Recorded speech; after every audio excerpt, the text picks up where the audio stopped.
was the DNA evidence that was found on the jacket that Brian Tate wore that night. The DNA analysis by Cellmark Industries found that it was an exact match between the blood that was found on Brian Tate's jacket and Jerry Haynes' blood. That evidence, I think, was probably the nail in the coffin as far as convicting him of first-degree murder. There will be no trial for Brian Tate. He accepts a plea bargain. Brian Tate never confessed, but he had a very good lawyer in Annapolis.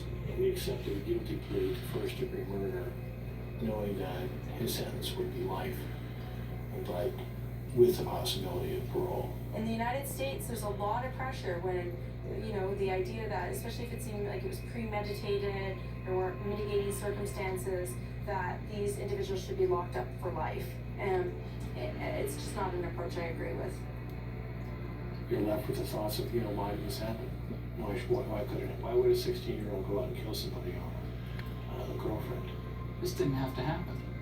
This didn't have to happen. Mr. Haynes' only crime on this particular evening was that he chose to date somebody that used to date Brian Tate, and that's very sad. As part of the developmental task of that period of growth, individual moves away from their family and their parents. So what happens, peer group and girlfriends and boyfriends, as part of that becomes extremely important. So that's why an adolescent has to have a girlfriend or a boyfriend, and that's why it's so important.